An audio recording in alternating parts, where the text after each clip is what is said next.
Et si un simple geste de bonté, une attention quotidienne que l'on croit invisible, était en réalité une épreuve destinée à Isabelle Rossi, une jeune serveuse de 24 ans, noyée sous les dettes et les rêves fanés. La gentillesse était tout ce qu'il lui restait à offrir. Son destinataire était Arnaud Pandelin, un vieil homme taciturne et bougon qui entrait chaque matin dans son café, tel un fantôme venant hanter sa banquette habituelle dans le coin près de la fenêtre. Elle lui offrait un sourire sincère, un café noir bien chaud et un peu de son temps sans jamais rien attendre en retour. Elle pensait qu'il n'était qu'une âme solitaire parmi tant d'autres. Elle ignorait que cet homme gardait un secret valant des milliards, un secret prêt à bouleverser sa vie. Car un mardi pluvieux, la porte du café, le matin d'or ne s'ouvrit pas pour Arnaud. Elle s'ouvrit pour ses avocats escortés de 4 gardes du corps au visage impassible venus là pour elle. La clochette accrochée au-dessus de la porte du matin d'or était la bande sonore de la vie d'Isabelle Rossi.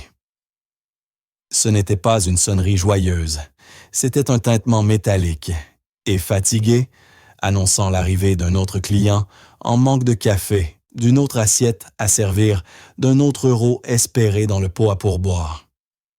Le café lui-même était un vestige d'un autre temps banquette en sky usé, couleur moutarde, carrelage poisseux, odeur persistante de café brûlé et de croissants rassis. Pour Isabelle ou Bella comme on la surnommait, c'était à la fois sa prison et son refuge. Depuis 3 ans, 6 jours sur 7 de 5h30 du matin à 15h, elle dansait le ballet familier de la serveuse. Elle se faufilait entre les tables étroites avec une grâce née de l'habitude, portant plusieurs assiettes à la fois remplissant les tasses sans en renverser une goutte, et fabriquant un sourire souvent aussi ébréché que les tasses qu'elle lavait à la main. Sa véritable passion, son âme d'artiste, dormait à quelques rues de là, dans un minuscule studio mansardé, dont les toiles s'empoussiéraient, faute de moyens. L'école des beaux-arts était devenue un rêve lointain, enterré sous une montagne de factures médicales pour sa mère et le poids étouffant du loyer parisien. Ses habitués formaient une galerie de personnages prévisibles.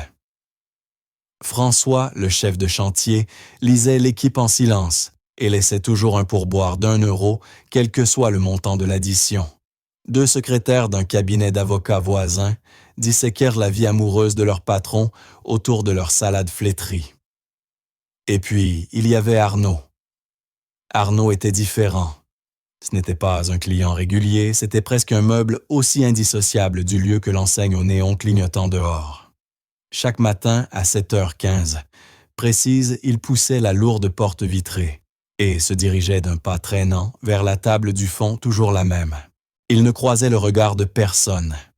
Il portait invariablement le même manteau de tweed élimé, quelles que soient les saisons, un pantalon usé et des chaussures de cuir terni. Son visage était une carte de rides, ses yeux d'un bleu délavé semblaient percer à travers le monde. Il était un murmure dans une pièce trop bruyante. La première fois qu'il entra, le patron, un homme perpétuellement stressé nommé Salvatore, qu'on appelait Sal, l'avait prévenu. « Ne t'occupe pas du vieux monsieur à la table 4. Il ne parle pas. Donne-lui juste un café noir, et la formule du jour peu importe laquelle. Il paiera la pointe et partira. » Brigitte, la serveuse chevronnée, au caractère aussi piquant qu'une guêpe, avait reniflé. Une table de 4 gâchés. On devrait le coller au comptoir. Mais Bella voyait autre chose dans ce silence impassible.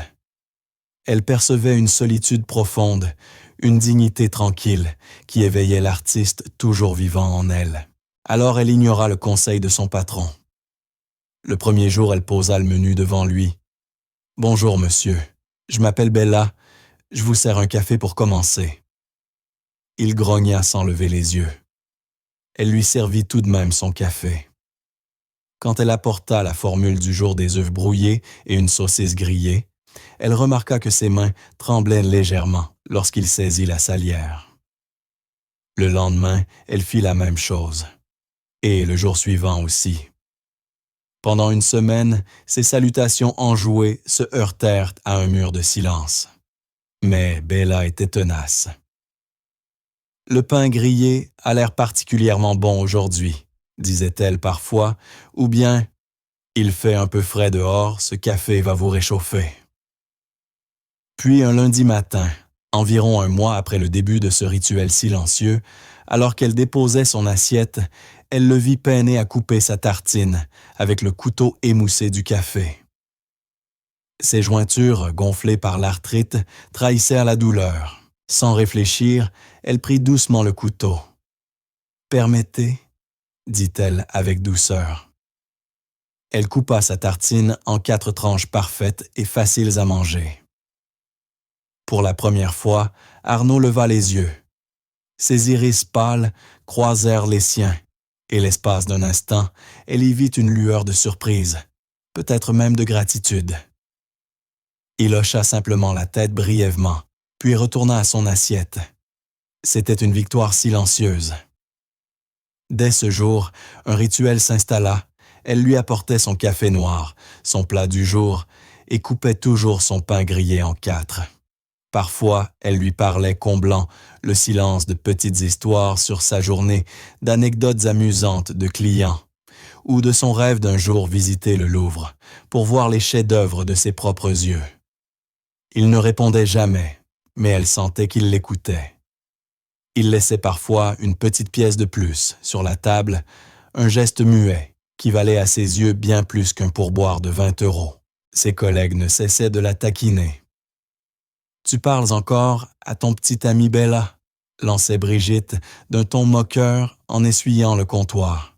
« Tu perds ton temps, il est sûrement sourd. »« Laisse-la tranquille », grognait Sal derrière la plaque chauffante. « Si elle veut discuter, avec un mur qu'elle le fasse. Au moins lui, il ne se plaint pas. » Bella s'en fichait. Ces 10 minutes, chaque matin, étaient devenues une encre étrange dans sa vie chaotique. Dans un monde qui exigeait tout d'elle, sans rien lui rendre, ce lien unilatéral lui semblait pur.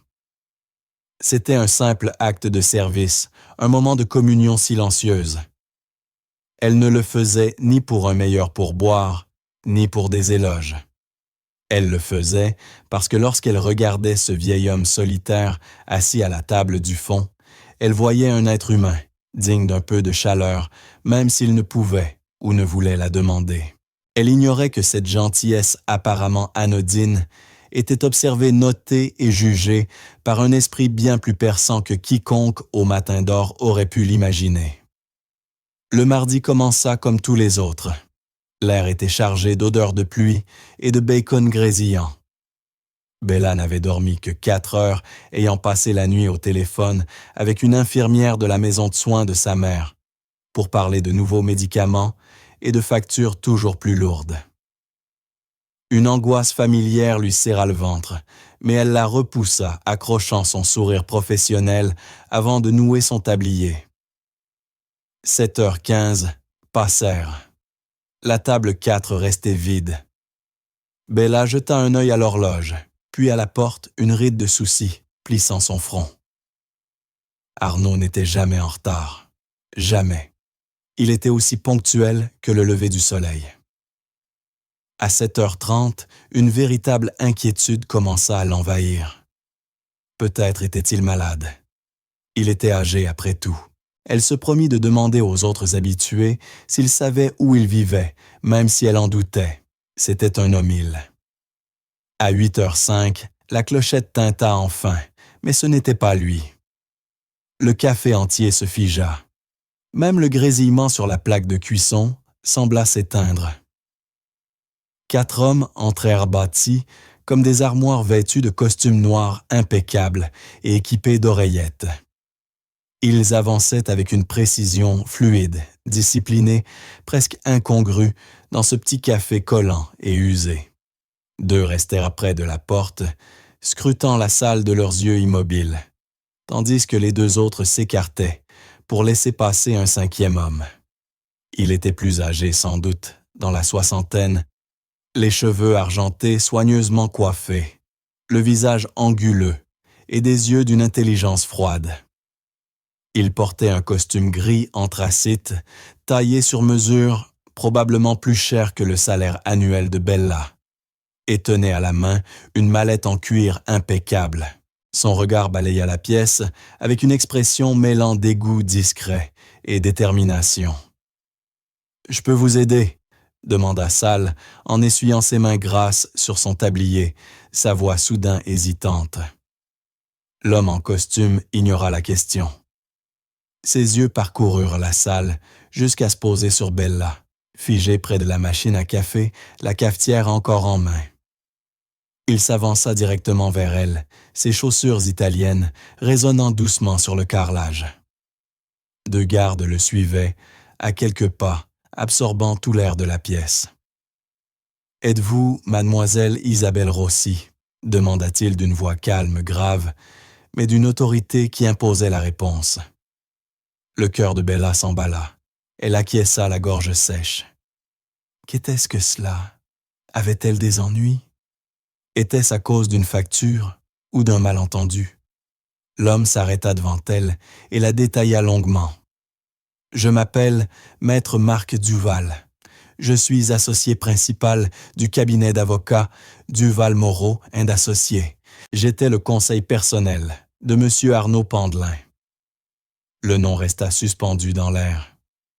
Pandelin.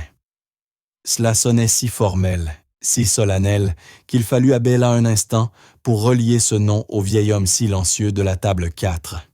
« Arnaud, » murmura-t-elle. « Il va bien. Il n'est pas venu ce matin. » L'expression de Maître Duval s'adoucit presque imperceptiblement. Monsieur Pandelin s'est éteint paisiblement dans son sommeil la nuit dernière. La cafetière devint soudain terriblement lourde dans la main de Bella. Une vague de chagrin inattendu la submergea. C'était absurde, elle ne le connaissait presque pas. Il ne lui avait jamais adressé un mot. Et pourtant, leur rituel silencieux était devenu une part de sa vie, un repère discret dans son existence tourmentée. À présent, ce repère venait de disparaître. Les larmes lui montèrent aux yeux. « Oh !» murmura-t-elle d'une voix à peine audible. « Je suis vraiment désolée d'apprendre cela. » Brigitte observait depuis le comptoir, la bouche entr'ouverte, tandis que François abaissait lentement son journal. Le café tout entier était plongé dans un silence lourd, témoin d'un drame qu'aucun n'arrivait à comprendre. Maître Duval hocha la tête brièvement, comme pour marquer une politesse obligatoire. Monsieur Pandelin était un homme très précis, avec des instructions tout aussi précises. Son testament contient une clause exigeant votre présence immédiate. Si vous voulez bien rassembler vos affaires, une voiture vous attend dehors pour nous conduire à mon étude où la lecture aura lieu. Bella le fixa déconcertée. Il doit y avoir erreur, je ne faisais que lui servir du café. Il n'y a pas d'erreur, mademoiselle Rossi, répondit calmement Maître Duval, d'un ton ferme mais sans dureté. Monsieur Pandelin a été très clair. Vous vous appelez Isabelle Rossi. Vous êtes serveuse dans ce café. Et depuis 1 an et demi, chaque matin sans exception, vous lui coupez son pain grillé en 4 parts égales, sans qu'il ne vous l'ait jamais demandé. Le détail était si précis, si banal, qu'il la laissa sans voix. Il avait remarqué. Non seulement il avait remarqué, mais il en avait parlé à son avocat. « Sal », dit-elle en se tournant vers son patron livide et déconcerté. « Je ne comprends pas. »« Vas-y, Bella », grogna Sal en retrouvant sa voix. « Va, Brigitte s'occupera de tes tables. » Brigitte lui lança un regard chargé d'envie amère, mais ne protesta pas. Machinalement, Bella détacha son tablier. Les mains tremblantes, le posa sur le comptoir, prit son vieux sac usé dans la réserve, puis ressortit. Les 4 gardes du corps et l'avocat l'encerclèrent, formant autour d'elle une bulle étrange de pouvoir et de luxe au milieu de ce modeste café avant de l'escorter dehors sous les regards médusés des clients. L'air humide et froid lui fouetta le visage. Garée devant le trottoir, une berline noire, une Peugeot 508. Exécutive aux vitres teintées, ronronnait doucement. L'un des gardes lui ouvrit la portière. En s'asseyant sur le cuir moelleux plus luxueux que tout ce qu'elle avait jamais possédé, elle jeta un dernier regard au matin d'or. Le café semblait minuscule sous le ciel gris. Une impression vertigineuse la saisit. Elle savait qu'elle ne verrait plus jamais cet endroit de la même manière. Le rituel était terminé. Quelque chose de nouveau, d'infiniment plus complexe, venait de commencer. Le trajet jusqu'à l'étude fut silencieux, presque irréel. Bella regardait les rues familières défiler derrière les vitres teintées. Elle lui paraissait soudain étrangère distante. La voiture sentait le cuir et la cire oasis de luxe feutré. Maître Duval était assis en face d'elle, parcourant des documents sortis de sa mallette, le visage impassible professionnel, jusqu'à la froideur. L'esprit de Bella, lui, n'était qu'un tourbillon confusion, incrédulité et une peine sourde pour cet homme qu'elle n'avait jamais vraiment connu. Les bureaux de Duval-Moreau, un associé, se trouvaient au dernier étage d'un immeuble de verre et d'acier du quartier de la Défense. Un monde à des années-lumière du petit café de quartier. Le sol en marbre clair, les murs vitrés avec vue panoramique sur Paris, les couloirs silencieux ornés d'œuvres d'art, tout respirait la puissance et la distance. En jeans délavés et baskets usées, Bella se sentit comme un chat errant, égaré dans un palais. On la conduisit dans une vaste salle de réunion, dominée par une longue table en acajou verni. À son extrémité étaient assises 2 personnes, qui semblaient elles aussi déplacées, mais pour des raisons bien différentes. Elles dégageaient une aura de privilège impatient et de supériorité blessée. L'homme dans la trentaine portait un costume trop ajusté et affichait une moue arrogante. La femme à ses côtés, sans doute sa mère, était d'une élégance glacée, le visage figé dans une expression de courtoisie hautaine, ses doigts tambourinant nerveusement sur le bois. « Madame Diane Pandelin, Monsieur Calixte Pandelin », annonça Maître Duval. « Voici Mademoiselle Isabelle Rossi. » Calixte la balaya du regard, d'un air dédaigneux, un rictus aux lèvres. C'est donc elle qu'on attendait. Une serveuse grand-père avait vraiment perdu la tête. « Calixte, je te prie », intervint doucement sa mère, sans réelle conviction, le ton aussi froid que son regard. « Mademoiselle Rossi, prenez place, je vous prie », dit Maître Duval en lui désignant une chaise à l'autre bout de la table, loin des Pandelins. La distance semblait délibérée, un fossé entre 2 mondes. Bella s'assit les mains crispées sur ses genoux, tandis que les gardes du corps demeuraient immobiles contre le mur. La tension dans la pièce était si dense qu'on aurait pu la couper au couteau.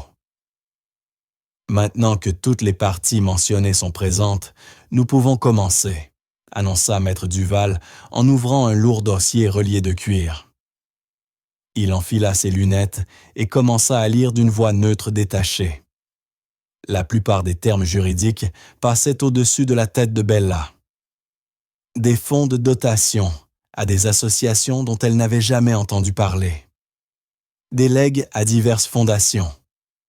Les montants évoqués donnaient le vertige, des chiffres si énormes qu'ils semblaient appartenir au domaine des idées plutôt qu'à celui de l'argent réel. La fortune des Pandelin était manifestement colossale. Puis Maître Duval marqua une pause et leva les yeux vers Diane et Calixte. « À ma belle-fille, Madame Diane Pandelin, et à mon petit-fils, Monsieur Calixte Pandelin. Je lègue le contenu du fonds familial des Pandelin conformément aux dispositions contractuelles déjà établies. Cela représente une somme principale de 10 millions d'euros chacun. » Calixte éclata d'un rire incrédule. « 10 millions! C'est une plaisanterie. L'entreprise vaut des milliards. Votre grand-père a liquidé la majorité de ses actifs personnels au cours des 2 dernières années, répondit Duval d'un ton glacial. Ce qu'il faisait de sa fortune relevait entièrement de sa volonté. Il nous le devait, nous sommes sa famille, lança Diane son masque de courtoisie se fissurant. Maître Duval les ignora et poursuivit. Tous les biens personnels restants, les propriétés et les parts de contrôle, dans le groupe Pandelin International, seront attribués comme suit. Il inspira calmement avant de continuer. À mon ami et médecin, le docteur Alistair Finch, je lègue la somme d'1 million d'euros. Il tourna une page. Bella retint son souffle sans savoir pourquoi elle était là. Peut-être qu'Arnaud lui avait laissé un petit souvenir, quelques centaines d'euros en guise de dernier pourboire silencieux. Ce serait déjà énorme, un geste de bonté d'un homme discret. Et maintenant, dit Maître Duval, en relevant la tête vers Bella, sa voix résonnant dans la salle figée. Nous arrivons à la dernière disposition. Il lut à Mademoiselle Isabelle Rossi, la jeune femme du café, le matin d'or qui a offert à un vieil homme de la bonté sans raison, qui l'a traité avec dignité quand d'autres ne voyaient qu'un poids, et qui sans jamais faillir lui a coupé son pain grillé parce qu'elle avait remarqué que ses mains tremblaient. Les yeux de Bella se remplirent de larmes. Il avait tout remarqué. Duval poursuivit. À Mademoiselle Rossi, je lègue l'héritage d'une bonté rendue. D'abord, je lui lègue la somme de 250 000 euros à transférer immédiatement sur son compte pour alléger ses fardeaux comme elle a su alléger les miens. Bella eut un hoquet de stupeur. La pièce sembla vaciller. 250 000 euros. Une somme qu'elle n'aurait jamais osé imaginer. De quoi payer les soins de sa mère, pour des années effacer ses dettes, respirer enfin. C'était un miracle. Quoi? Explosa Calixte en se levant d'un bond. Il donne 250 000 à une serveuse. C'est insensé. Nous contesterons ce testament, il n'était clairement plus sain d'esprit. Asseyez-vous, monsieur Pandelin, coupa froidement Duval la voix glaciale. Je n'ai pas terminé. Calixte, livide de colère, se rassit lentement les poings serrés. Maître Duval ajusta ses lunettes et lut la dernière phrase. Et enfin, parce que c'est le dernier endroit au monde où je me suis senti vu. Non comme une source de richesse, mais comme un être humain, je lègue à Mademoiselle Isabelle Rossi. La seule chose qui m'a apporté un peu de paix dans mes dernières années, je lui lègue en totalité la propriété et le fonds de commerce du café. Le Matin d'Or situé rue de Sèvres, dans le 6e arrondissement de Paris, que j'ai acquis il y a 6 mois par l'intermédiaire d'une société filiale. Un silence épais et lourd envahit la salle de réunion. Bella resta immobile, incapable de comprendre. Le café. Il lui avait acheté le café. Puis Calixte éclata de rire, un rire dur laid d'incrédule. Le café. Il lui laisse un troquet graisseux. Ah, c'est excellent. Après tout ce suspense, il lègue à la serveuse sa propre cage. Grand-père avait décidément un sens de l'humour tordu. Mais Maître Duval ne riait pas. Il referma le dossier, retira ses lunettes et posa sur Bella un regard indéchiffrable, mélange de respect, de pitié et d'avertissement. « Il y a encore un point, Mademoiselle Rossi, » dit-il doucement. Le café s'accompagne d'un petit portefeuille d'investissement que M. Pandelin a attaché à l'entreprise pour en assurer la pérennité et financer ses améliorations. Sa valeur actuelle est estimée à environ 5 millions d'euros. Le rire de Calixte s'étrangla dans sa gorge. Son visage passa du rouge à un blanc cireux. La main parfaitement manucurée de Diane se porta à sa bouche. Bella sentit le sol se dérober sous elle. 5 millions d'euros. Le café, ce n'était pas une cage, c'était un royaume. Le vieil homme grincheux et silencieux à qui elle servait le café n'était pas seulement riche. Il était Arnaud Pandelin, fondateur du groupe Pandelin International, un magnate de l'industrie caché à la vue de tous, et il venait de confier à une serveuse, sans le sou étudiante en art brisé par la vie, les clés d'une nouvelle existence. Une existence qui, à en juger par le regard meurtrier que Calixte lui lançait, s'annonçait très très dangereuse. Quitter l'étude d'avocat fut comme sortir d'une chambre hyperbare pour entrer dans un ouragan. Les gardes du corps escortèrent Bella jusqu'à la berline noire, la protégeant des insultes furieuses que Calixte Pandelin éructait en les suivant dans le couloir. « Ce n'est pas fini, sale profiteuse !» gronda-t-il, le visage tordu par la rage. « Je ferai passer mes avocats au peigne fin. Sur chaque ligne de ce testament, tu ne verras pas un centime. » Bella ne répondit pas.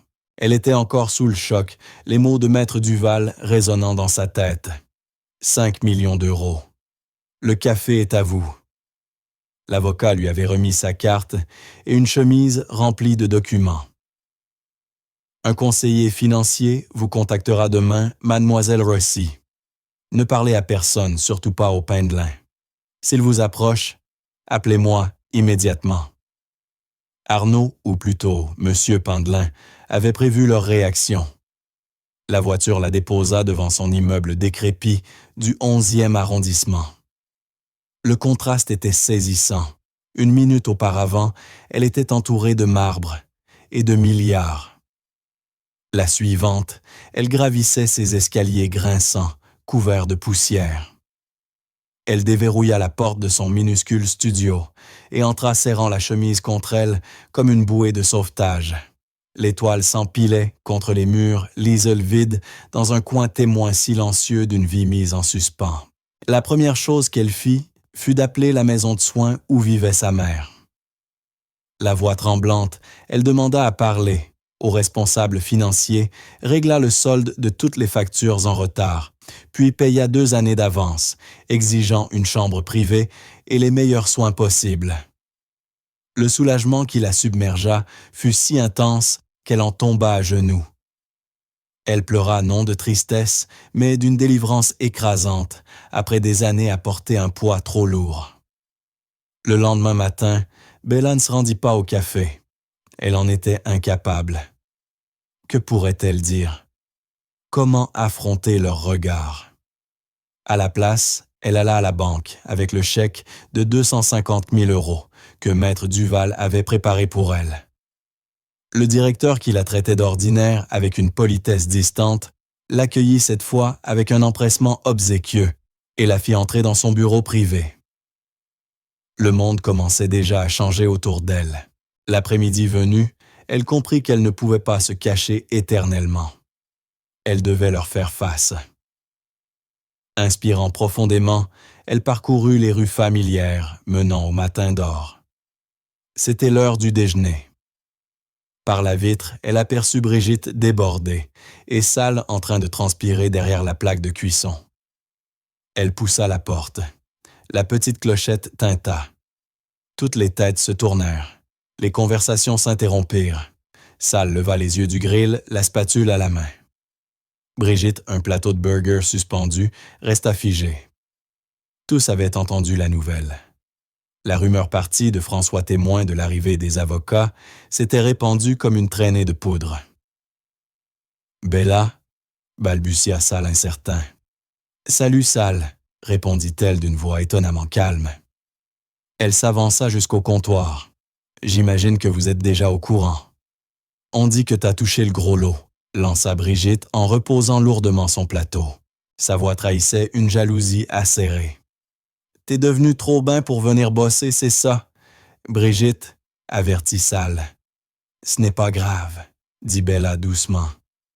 Elle regarda tour à tour Sale Brigitte, puis les autres employés qui observèrent depuis la cuisine.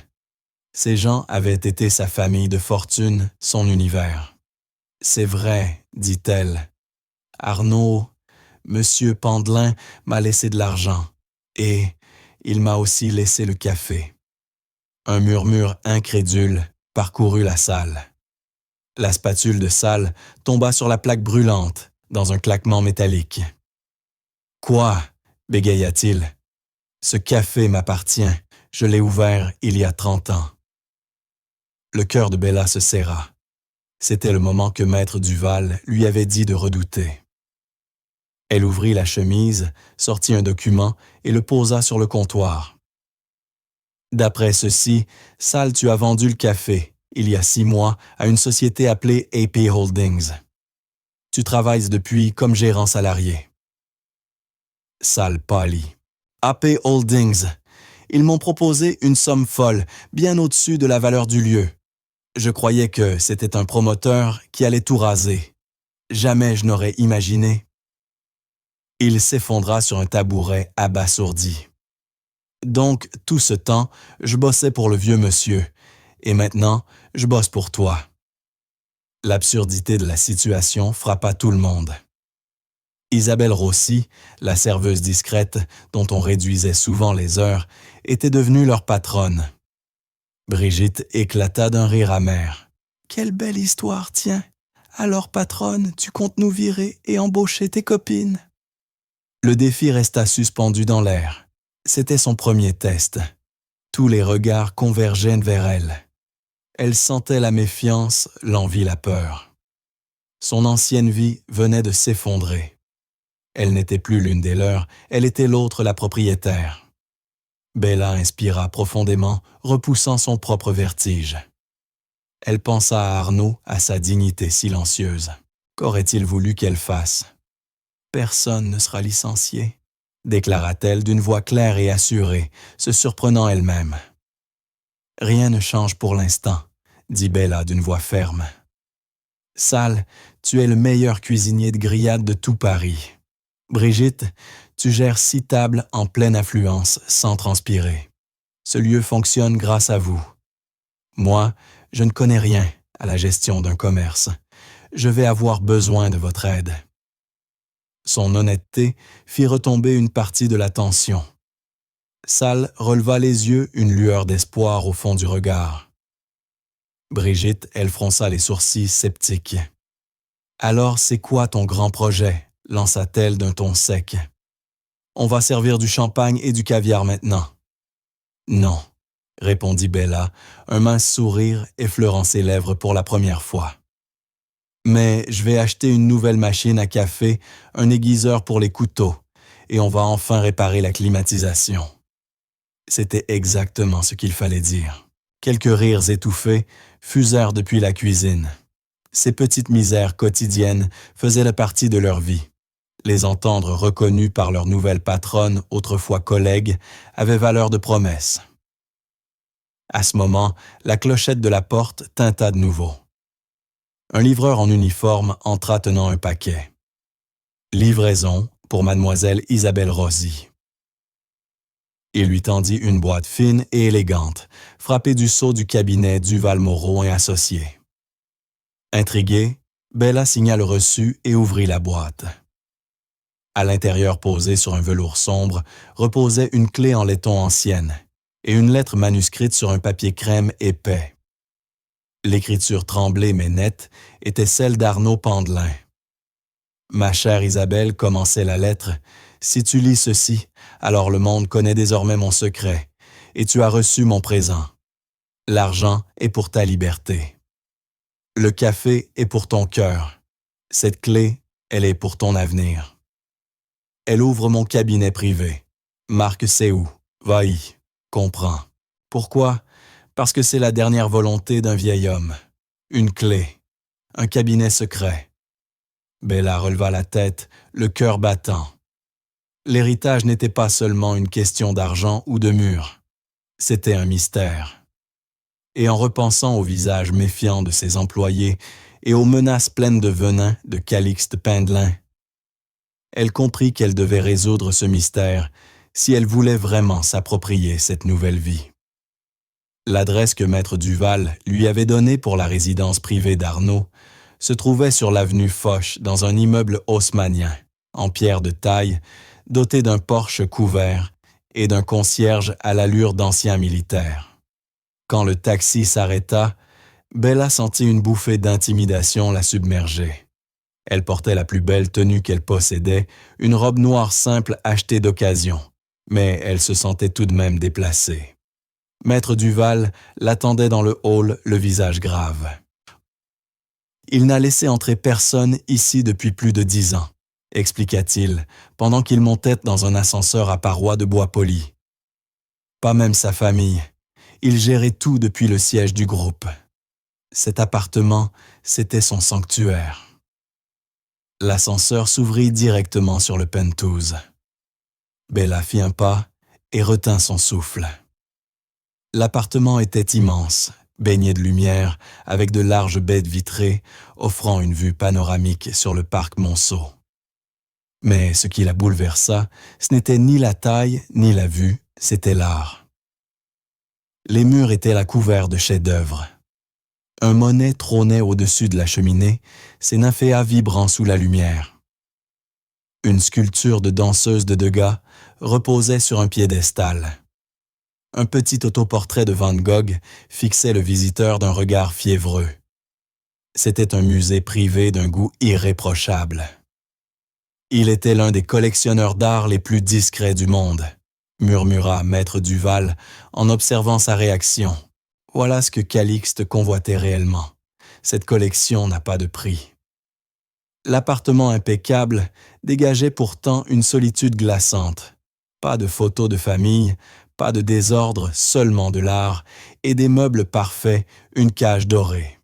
« Le cabinet est par ici », dit Duval, la conduisant dans un long couloir, avant de s'arrêter devant une lourde porte en chêne. Il m'a laissé une enveloppe scellée contenant une clé et l'instruction de ne l'ouvrir qu'après sa mort pour vous accorder l'accès. J'attendrai ici. La main tremblante Bella inséra la clé en laiton. Elle tourna avec un déclic rassurant, poussa la porte et entra. Le cabinet contrastait totalement avec le reste de l'appartement chaud vivant, imprégné d'âme. Les étagères croulaient sous les livres de la littérature classique à la physique moderne. Un grand fauteuil en cuir usé faisait face à une cheminée, et l'air sentait le papier ancien et le tabac à pipe. Mais ce qui dominait la pièce, c'était le mur derrière le large bureau. Non pas de l'art, mais un immense panneau de liège couvert d'un réseau complexe de photographies, de graphiques boursiers, de documents juridiques et de notes manuscrites reliées entre eux par des fils de couleur. C'était la carte stratégique d'un général régnant sur un empire mondial. Voilà qui était le véritable Arnaud Pandelin. Et au centre de cette toile méticuleuse se trouvait un objet qui détonnait une petite photographie légèrement floue. Bella s'approcha. C'était une photo d'une femme riant, assise sur une couverture à carreaux dans un parc. Elle était belle, avec des yeux pleins de douceur et un sourire lumineux. À côté, une autre photo la montrait debout fière, devant la devanture d'un petit restaurant charmant. L'enseigne au-dessus de la porte disait « Chez Éléonore ». Les yeux de Bella furent ensuite attirés par une série d'articles de journaux jaunis par le temps. Les titres racontaient une tragédie. La prometteuse restauratrice, Éléonore Pandelin, meurt dans un accident de voiture. L'homme d'affaires, Henri Vasseur, rachète la chaîne de restaurants en faillite. Le groupe Pandelin annonce une prise de contrôle hostile de Vasseur Industries. Tout commença à s'éclairer. Éléonore. Éléonore Pandelin devait être son épouse. Elle avait été restauratrice créatrice de lieux simples, où les gens pouvaient les partager un repas. Elle avait trouvé la mort trop tôt et un prédateur d'affaires avait profité de sa disparition, avant d'être anéanti des années plus tard par la vengeance d'Arnaud. Poussée par la curiosité, Bella examina une autre partie du panneau consacré à Calixte. On y voyait des photos de lui sur des yachts dans des clubs entourés de mannequins. Des rapports financiers montraient des pertes colossales liées à une start-up qu'il avait fondée avec l'argent de son grand-père. Des copies de chèques signés par Arnaud prouvant qu'il avait dû payer ses dettes de jeu. Sur un papier jauni dans une écriture tremblante, une phrase poignante. « Il porte son nom, mais pas son cœur. » Enfin, dans un coin vide du panneau, une photo récente attira son regard. C'était une image d'elle prise à distance pendant sa pause devant le café Le Matin d'Or. Elle souriait en regardant son téléphone. Juste à côté, un petit mot manuscrit. Elle a son cœur. Des larmes brûlantes coulèrent sur les joues de Bella. Tout s'éclaira. Ce n'avait jamais été une histoire de tartine. Il ne mettait pas sa gentillesse à l'épreuve. Arnaud cherchait un reflet de sa femme disparue, une âme au cœur bon, quelqu'un capable de comprendre que la vraie valeur d'un lieu ne résidait pas dans son prix, mais dans la chaleur humaine et la dignité qu'il offrait. Le café n'était pas un simple commerce. C'était l'écho du rêve d'Éléonore. En le léguant à Bella, il ne lui avait pas seulement fait un don, il lui confiait un héritage, celui d'une femme qu'il avait aimée et perdue. Soudain, une nouvelle détermination raffermit son chagrin. Ce n'était plus une question d'argent. C'était une promesse honorer la foi d'un vieil homme solitaire qui avait tout perdu, sauf l'espoir. Calixte ne voulait pas seulement l'argent. Il voulait détruire la dernière chose que son grand-père avait bâtie, la seule qu'Arnaud jugeait digne d'être transmise. Bella se dirigea vers le bureau. Dessus, une enveloppe scellée à son nom. Elle l'ouvrit à l'intérieur, une lettre et un certificat d'action unique du groupe Pandelin International. La lettre disait « Isabelle le savoir est un pouvoir. Cette unique action te donne le droit légal d'assister à la prochaine assemblée des actionnaires. Calixte y sera. Il tentera de prendre le contrôle du conseil. Il te croit insignifiante. Prouve-lui le contraire. Tout ce dont tu as besoin est dans cette pièce. Ton ami Arnaud. » Bella observa la salle, la toile d'un empire, une histoire d'amour, de perte et de vengeance. Ce n'était pas qu'un héritage matériel. C'était un arsenal. Arnaud ne lui avait pas seulement donné un café et une fortune. Il lui avait donné les moyens de lutter. La guerre contre Calixte Pandelin approchait et Arnaud venait d'armer la plus improbable de ses combattantes pour le combat de sa vie. Les semaines suivantes furent un tourbillon de transformation. Bella passait ses journées au café et ses nuits dans le cabinet d'Arnaud. Maître Duval avait organisé pour elle un accès discret et illimité aux penthouse. Les gardes du corps, désormais à sa solde, la conduisaient chaque soir après sa fermeture. Au début, sa présence au Matin d'Or était étrange. Elle essayait de reprendre son rôle. D'autres fois servant les cafés, prenant les commandes.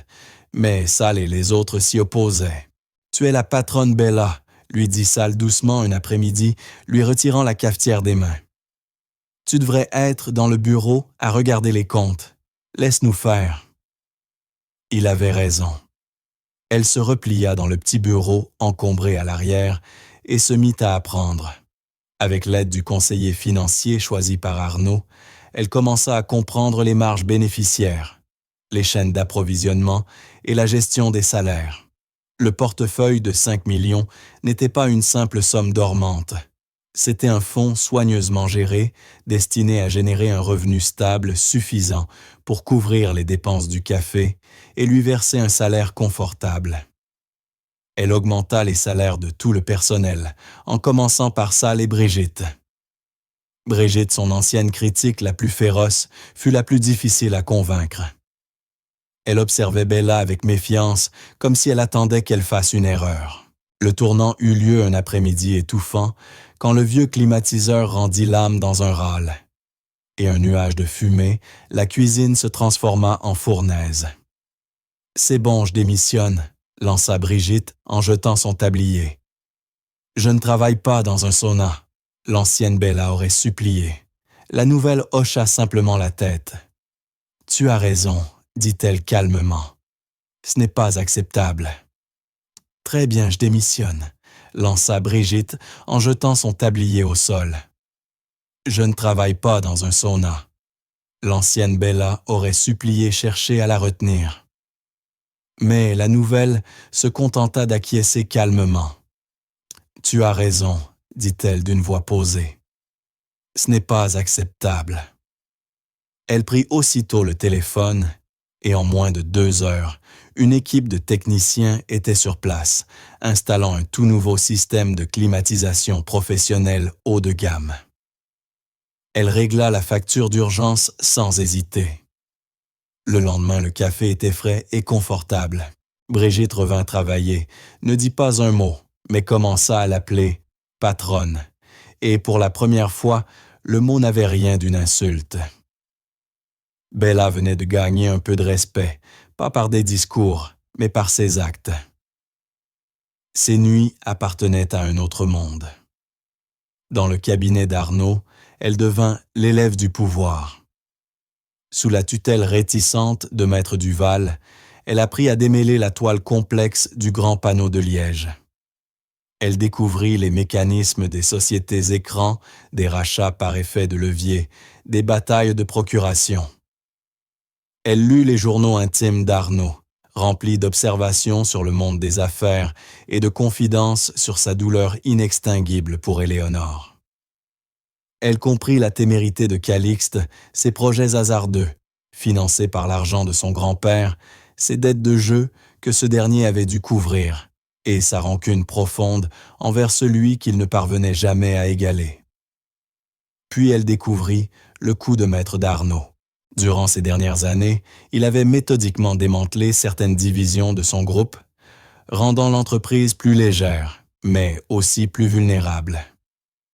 Il avait transformé l'essentiel de sa fortune personnelle en une série de fondations caritatives anonymes.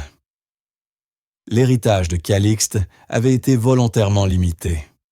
Arnaud avait privé son petit-fils des ressources nécessaires pour une prise de contrôle facile. Calixte croyait hériter d'un royaume. Son grand-père lui avait laissé un champ de bataille et une armée épuisée. Cependant, Calixte possédait encore l'appui de quelques membres influents du conseil d'administration, fidèles à son père, qui le voyaient comme l'héritier légitime. Son plan, tel que Bella le reconstitua à travers les notes d'Arnaud, était limpide lors de la prochaine Assemblée générale. Il comptait demander un vote de défiance contre le PDG actuel, un fidèle d'Arnaud, puis user de son nom et de ses alliés pour se faire élire président du Conseil. « Il ne peut pas gagner totalement », expliqua Maître Duval un soir en pointant un graphique des principaux actionnaires. Mais il peut semer le chaos, affoler les investisseurs, faire chuter la valeur de l'action et forcer une vente à une société rivale qui le placera à la tête comme pantin. Son ego ne supportera rien, de moins que le contrôle absolu, quitte à réduire l'Empire en cendres. « Alors comment l'arrêter ?» demanda Bella, observant le certificat d'action unique sur le bureau. Ce morceau de papier lui semblait insignifiant. En utilisant la seule arme qu'Arnaud t'a laissé la vérité. Cette action te donne le droit d'assister à l'Assemblée et d'y prendre la parole. Nous ne pouvons pas le battre par les votes, mais peut-être par la stratégie.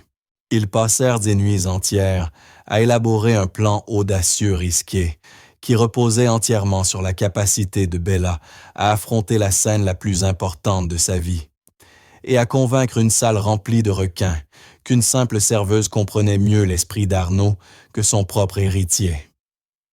Le jour de l'Assemblée arriva. Bella se tenait devant le grand miroir de la chambre d'Arnaud au dernier étage de l'immeuble. Elle ne portait plus une robe d'occasion. Maître Duval avait insisté pour qu'elle consulte une styliste.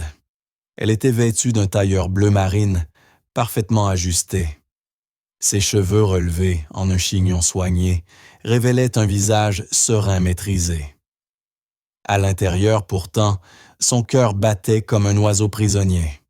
« Vous êtes prête », dit Duval depuis la porte, un léger sourire aux lèvres. Pour la première fois, elle vit dans ses yeux autre chose que la réserve d'un juriste de la fierté. « Arnaud serait fier de vous. » 2 gardes du corps l'accompagnèrent. Lorsqu'elle entra dans le hall étincelant du siège du groupe Pandelin International, elle l'aperçut. Calixte riait fort, entouré de ses partisans exsudant l'arrogance. En la voyant, son sourire se figea, puis se mua en un rictus méprisant.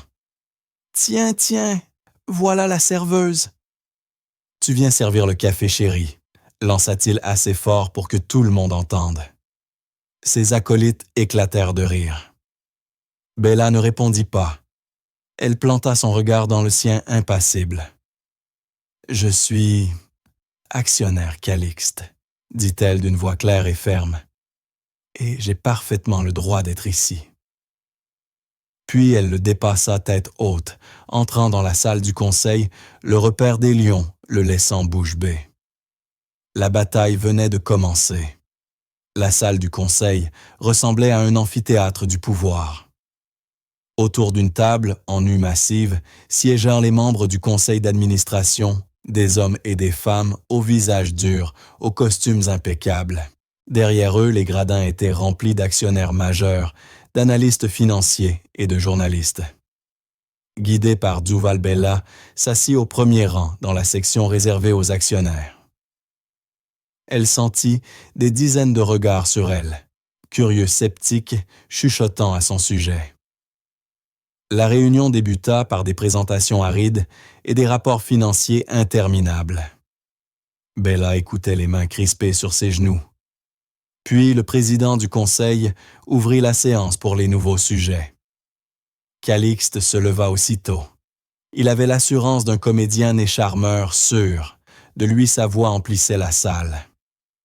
Il parla du héritage du nom Pendelin, d'une vision audacieuse pour l'avenir, peignant la direction actuelle, comme figée, sans imagination. Mon grand-père était une légende, mais son époque est révolue.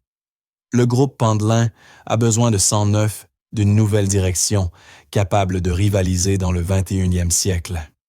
Il a besoin d'un Pendelin à sa tête. Puis il fit officiellement sa motion, un vote de défiance envers le PDG en place et la nomination de lui-même, Calixte Pendelin, au poste de président du conseil. Un murmure tendu parcourut la salle. Ses partisans prirent aussitôt la parole pour appuyer la proposition. L'élan semblait de son côté. Le PDG, un homme compétent mais sans charisme, nommé Georges Renault, tenta une défense timide, vite balayée. « Quelqu'un d'autre souhaite-t-il s'exprimer avant le vote ?» demanda le président, son regard balayant la salle. C'était le moment. À un signe discret de maître Duval, Bella se leva. Un brouhaha confus s'éleva. « Qui est-ce? Que fait-elle là ?» Calixte ricana. « Je croyais que la parole était réservée aux actionnaires, pas aux services traiteurs. »« Je suis actionnaire, » répondit Bella, sa voix légèrement tremblante, avant de se raffermir. « Mon nom est Isabelle Rossi. » Elle ne regarda pas Calixte, mais les membres du conseil, les investisseurs, les journalistes. Monsieur Pendelin parle de l'héritage de son grand-père. Si je suis ici aujourd'hui, c'est parce que je fais aussi partie de cet héritage. Pas celui des milliards et des acquisitions, mais celui de ces dernières années. Elle raconta son histoire, sans artifice, sans grandiloquence. Le petit café. Le matin d'or, le vieil homme silencieux à la table du fond, le pain grillé qu'elle coupait pour lui parce que ses mains tremblaient. La salle d'abord distraite se tut peu à peu captivée. Dans ces dernières années, Arnaud Pendelin ne cherchait plus à posséder davantage.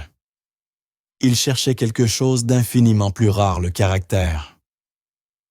Il passait ses journées dans un simple café à observer les gens. Il ne voulait pas trouver le prochain grand PDG, mais la simple décence d'un être humain. Puis elle se tourna vers Calixte. Monsieur Pendelin parle de vision.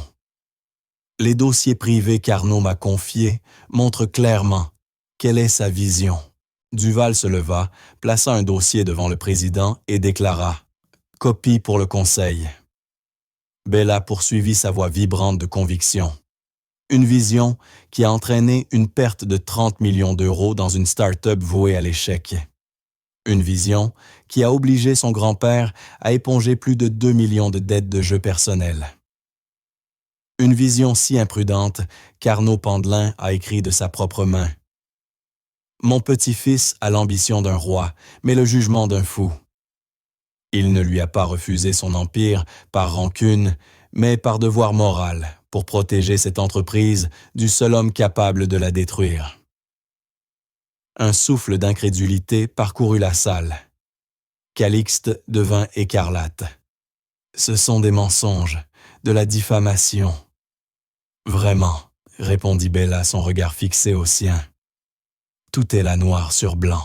Arnaud Pandelin savait que la force de cette société ne résidait pas dans sa valeur boursière, mais dans son intégrité, une notion que son petit-fils n'a jamais comprise. Elle sortit alors sa carte maîtresse. « Mais je ne suis pas ici pour que vous me croyiez sur parole, ni simplement pour rejeter Calixte. Je suis ici pour honorer la véritable vision finale d'Arnaud Pandelin. Il ne voulait pas d'un nouveau roi sur le trône, il voulait un gardien. » Elle regarda directement Georges Renaud, le PDG fatigué. « Il a laissé des notes louant votre prudence, votre stabilité, votre loyauté. Il croyait en vous. Mais il savait aussi que l'entreprise avait besoin d'une âme. » Elle se tourna vers le conseil. « C'est pourquoi, en tant qu'actionnaire, je propose une modification des statuts de la société, la création de la Fondation Héritage Pandelin, financée par 10% des bénéfices annuels dédiés au soutien des petites entreprises et à l'octroi de bourses d'études. Et je me propose, moi, Isabelle Rossi, propriétaire du Matin d'Or, et héritière désignée par Arnaud Pandelin, pour en assurer la direction. » C'était un coup de maître. Elle ne réclamait pas le pouvoir, mais la responsabilité morale. Elle liait l'héritage personnel d'Arnaud à l'avenir de l'entreprise, offrant aux actionnaires une histoire de rédemption et de sens au lieu d'une querelle de pouvoir. Elle honorait le PDG en place, tout en reléguant Calixte au second plan, non par la stratégie financière, mais par la force d'une histoire humaine. La salle resta silencieuse, suspendue à ces mots. Puis un vieil administrateur, ami d'Arnaud depuis 50 ans, se mit lentement à applaudir. Alors, tout à coup, la salle entière se leva pour applaudir. Les investisseurs, les analystes, même certains partisans de Calixte, conquis par la force du récit et la brillance de la manœuvre, unirent leurs mains. Calixte resta figé, le visage ravagé par la défaite. Il venait d'être vaincu, non par un stratège financier, mais par une simple serveuse armée d'une histoire. Le vote ne fut qu'une formalité, sa motion fut écrasée, et la proposition de Bella fut adoptée à l'unanimité. Quelques mois plus tard, le Matin d'Or avait été entièrement rénové. L'endroit était lumineux, impeccable, doté d'une cuisine ultramoderne. Mais la banquette en vinyle jaune de la table du fond avait été conservée sous une fine plaque de plastique protecteur. Une petite plaque de laiton sobre y était fixée, gravée de ces mots « Coin d'Arnaud ». Bella partageait désormais son temps entre la gestion du café avec Salle, comme directeur bien payé, et Brigitte devenue, à sa grande surprise, une chef d'équipe loyale, et la direction de la Fondation Héritage Pandelin, qui transformait déjà des vies. Elle avait enfin retrouvé le temps de peindre ses toiles, autrefois sombres, éclataient désormais de couleurs vives. Elle avait trouvé l'équilibre qu'elle cherchait, sans le savoir, entre son ancienne vie et la nouvelle entre l'art et les affaires, entre la bonté et le pouvoir. Elle avait honoré l'héritage d'Arnaud, et ce faisant, elle avait construit le sien. L'histoire d'Isabelle est un rappel bouleversant que les plus grands investissements ne se mesurent pas en actions ou en obligations, mais en humanité. Un simple geste de compassion, un instant de dignité offert à quelqu'un que tout le monde ignore peut créer des répercussions que nul ne peut prévoir. Arnaud Pandelin possédait toute la richesse du monde, mais il est mort en cherchant quelque chose que l'argent ne peut pas acheter, une véritable connexion humaine. Il l'a trouvée dans un modeste café entre les mains d'une serveuse qui avait choisi la gentillesse. Bella n'avait pas seulement hérité d'une fortune, Elle avait hérité d'une responsabilité, celle de prouver que la vraie richesse ne réside pas dans ce que l'on possède, mais dans ce que l'on fait de ce que l'on a. Son histoire nous pose une question. Qui sont les Arnaud silencieux dans nos vies? Et avons-nous la grâce de les remarquer? Si cette histoire de bonté inattendue et de force cachée a touché votre cœur, mettez un j'aime pour nous aider à la partager. Dites-nous en commentaire ce que vous auriez fait à la place de Bella. Et n'oubliez pas de vous abonner à la chaîne pour découvrir d'autres histoires vraies et inoubliables, des récits qui prouvent que les choses les plus extraordinaires peuvent arriver aux gens les plus ordinaires. Merci de votre écoute.